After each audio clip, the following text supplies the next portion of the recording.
I found proof my husband was paid to seduce me. By my ex, I'm shaking. I'm a 28-year-old woman. I'm currently in a motel room because I can't even look at my 32-year-old husband, Mark. We've been married for 3 years, together for 5.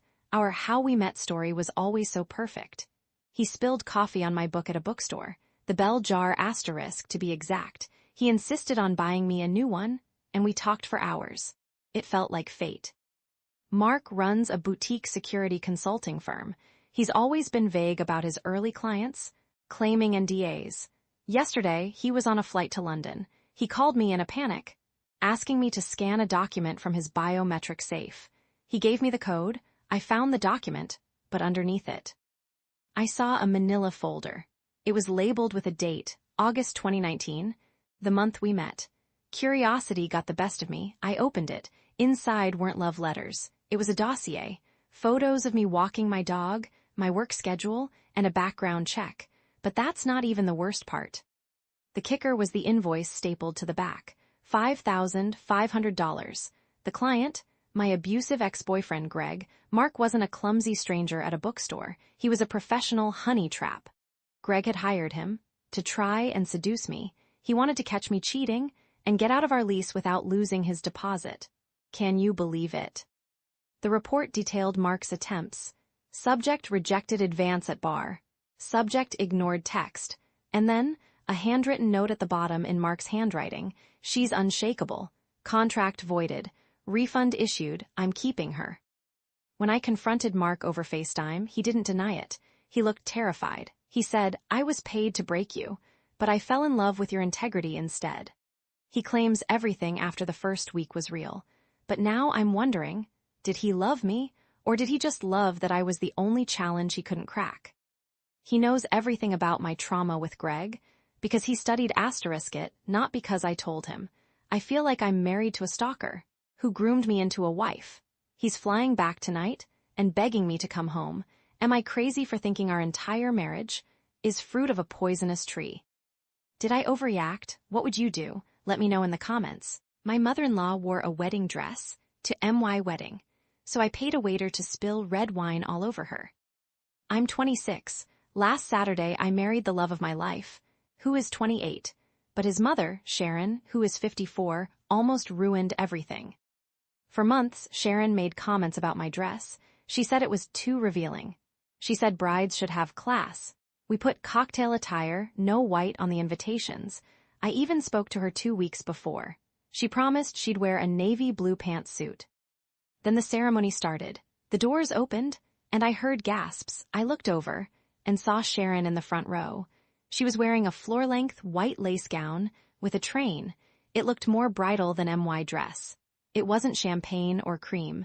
It was stark, bright white.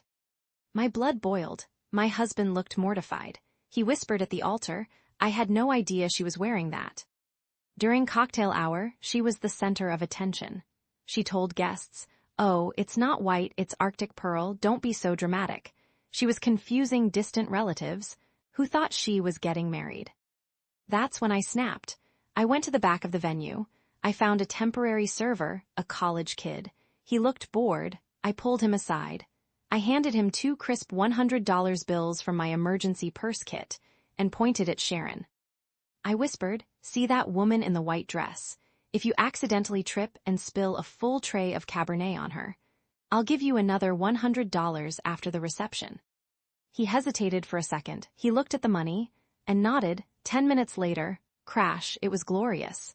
The red wine soaked her entire Arctic pearl gown. She shrieked like a banshee. She didn't bring a backup outfit. She had to leave before dinner even started. My husband thinks it was an accident. He feels bad for the waiter. He says, it's a shame Mom missed the speeches, even if the dress was inappropriate. I've been comforting him, but deep down, I feel incredibly smug. However, Sharon is now threatening to sue the catering company for the cost of her $1,200 dress. Do I take this to the grave, or do I confess before the catering company gets dragged into a legal battle? Should I confess or keep my secret? Let me know what you think. I kidnapped my sister-in-law's dog, and I might be the a-hole. Okay, the title sounds crazy, but I am so angry right now. I need to know, Am I the a-hole? I'm a 26-year-old woman. My fiancé, Mark, is 28. We're getting married next spring. I've been saving for my dream wedding dress. It took me 2 years of side hustles to save $4,000. Last month, Mark's sister, Sarah, she's 30, called us at 2 a.m. She was hysterical. Her French bulldog, Barnaby, needed emergency spinal surgery, or he'd be paralyzed. Sarah is terrible with money, and her credit cards were maxed out. She begged us for help. Mark looked at me with tears in his eyes. He said, "It's a life. We can't let the dog suffer." Against my better judgment, I handed over my dress fund. The deal was clear. Sarah would pay me back in full when her quarterly bonus hit on the 15th. Barnaby got the surgery and is recovering well. The 15th came and went. Mark told me to be patient, but 3 days ago, I opened Instagram, and there was Sarah in Chalum. She was posting stories at a beach club with bottle service. New bikini, expensive dinner, the works, her caption, "Treating myself because it's been a hard month, self-care." I called her immediately. I asked about the money. She laughed and said, "Don't be such a bridezilla. The bonus was bigger than expected, so I needed a break. I'll pay you back. Eventually, family doesn't count pennies." Mark told me to let it go and not ruin the family dynamic over paper. I didn't let it go. Sarah is still in Mexico. I was supposed to go over and feed Barnaby.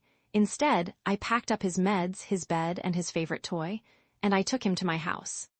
I texted Sarah, "Barnaby is safe with me. He is currently being held as collateral. You can pick him up the second you transfer $4,000 into my account. If you can afford Chalum, you can afford your dog's life." Now my phone is blowing up. Sarah is threatening to call the police for theft from another country. Mark is sleeping on the couch, calling me a psychopath for using a living animal as leverage.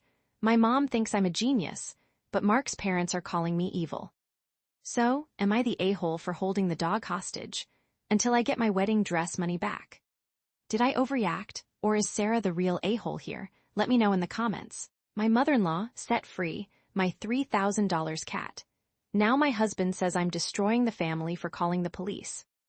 I'm a 27-year-old woman. I'm writing this from a hotel room because I can't even look at my 29-year-old husband right now. We have a Bengal cat named Cleo. I paid $3,000 for her 3 years ago. She's my absolute baby because she's a purebred and not street smart. She's strictly an indoor cat. My 62-year-old mother-in-law has always made snide comments about this. She calls it cruel. She says animals need to feel the grass. Last weekend, my husband and I went away for our anniversary. My mother-in-law begged to water the plants and bring in the mail. I hesitated, but my husband insisted. He said, "She's trying to be helpful." I left a 3-page note, "Do not let the cat out." We came home Sunday night, to the back door wide open. My heart stopped. I ran in screaming for Cleo. My mother-in-law was sitting at the kitchen table, calmly drinking tea. I asked where the cat was. She smiled and said, "I did you a favor. Wait until you hear this." She said she was crying at the window, looking so sad. I opened the door and let her go be free. She ran right into the woods. She looked so happy. I saw red. It was 40 degrees outside and raining. I spent 6 hours in the woods screaming for my cat until my throat bled. Cleo never came back. When I returned, muddy and hysterical, I told my husband I was filing a police report. I said it was for theft and destruction of property against his mother. My mother-in-law started wailing. She said I was choosing a beast over family. But that's not even the worst part. My husband physically blocked me from the phone. He said, "Please, she's confused, she's old. You can't give my mom a criminal record over a cat. We can buy another one." I packed a bag and left. I told him he has 24 hours to find Cleo, or I'm filing the report and talking to a divorce lawyer. He's been blowing up my phone saying I'm being heartless. He also said his mom was just trying to help nature. Cleo is still missing. Am I wrong for threatening legal action against his mother? Did I overreact, or is my husband totally in the wrong? Let me know what you think.